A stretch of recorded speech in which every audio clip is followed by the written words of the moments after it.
بسم اللہ الرحمن الرحیم۔ سورہ بقرہ آیات 223۔ میاں بیوی کے جنسی اختلاط کا مقصد یہ ہے کہ افزائش نسل کے لیے اولاد پیدا کی جائے۔ اسی لیے بیویوں کو قرآن نے مثل کھیتی کہا ہے۔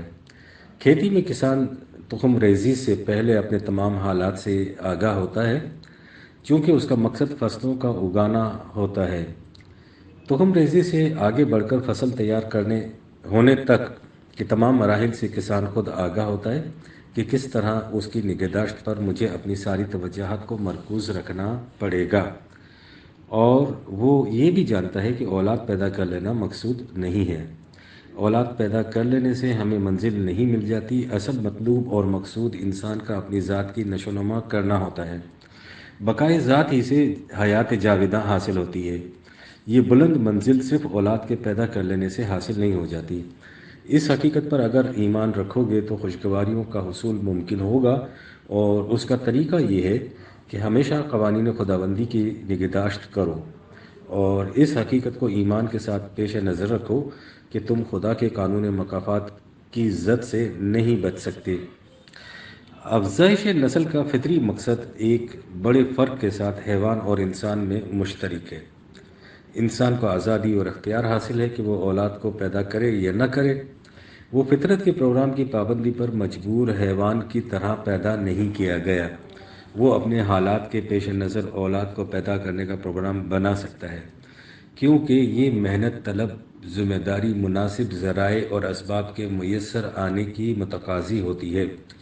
حصول لذات کو مقصود بذات قرار نہیں دیا جا سکتا کہ اس میں غرق ہو کر دنیا اور ما فیہا سے انسان بے خبر ہو جائے اور مدہوش ہو جائے، اور بے محابہ جنسی اختلاط سے اور کثرت اولاد کے خطرے سے نمٹنے کے لیے مانع حمل ادویات کا استعمال اور تدابیر، بلکہ روش کے جنسی اختلاط کی لذت تو حاصل ہو جائے لیکن حمل قرار نہ پائے،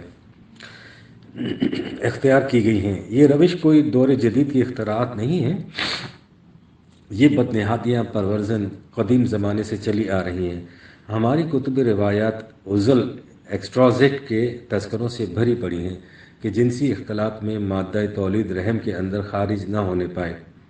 اس طرح سے مشت زنی، اثناء بالید، ماسٹربیوشن وغیرہ بھی انہی تدابیر میں سے ہی ہیں۔ مودودی صاحب فرماتے ہیں کہ عمل قوم لوط اور وطی بہائم کی نسبت یہ روش کم تر ہے۔ قرآن کریم کا ارشاد ہے 23/7، جنسی اختلاط کا صرف ایک ہی ذریعہ جائز ہے، نکاح کے علاوہ جو روش اور طریقہ بھی اختیار کیا جائے گا وہ قانون خداوندی سے سرکشی ہوگا۔ 24/33، اور جس کو نکاح میسر نہ آئے وہ ضبط نفس سے کام لے۔ 5/5 اور 4/24 اور 25۔ محسنین کی بات کی گئی ہے کہ مادہ تولید کو بیوی کے رحم میں محفوظ رکھا جائے۔ مصافحین کی بات نہیں کی گئی کہ بہا دیا جائے۔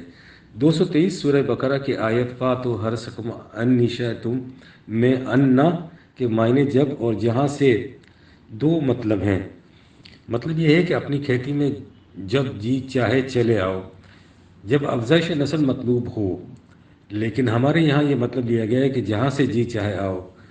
اصح الکتاب بخاری کی روایت و شان نزول کے تحت اس آیت کا مطلب یہ لیا گیا ہے کہ عورتوں سے جس حیثیت سے چاہو جمع کرو۔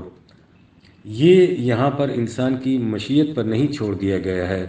دنیائے انسانیت میں اس سب سے بڑے جنسی فتنے کا علاج خود انسان کے ہاتھ میں دے دیا گیا ہے۔ فطرت کے تقاضوں کے مطابق مقاربت ہو تو جنس کا مسئلہ دنیاوی فتنہ بنتا ہی نہیں ہے۔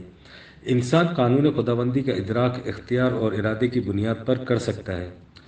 جو کچھ معاشرے میں آپ کو نظر آتا ہے یہ اختیارات کا غلط استعمال ہے جو خود ساختہ روایت کی وجہ سے پایا جاتا ہے۔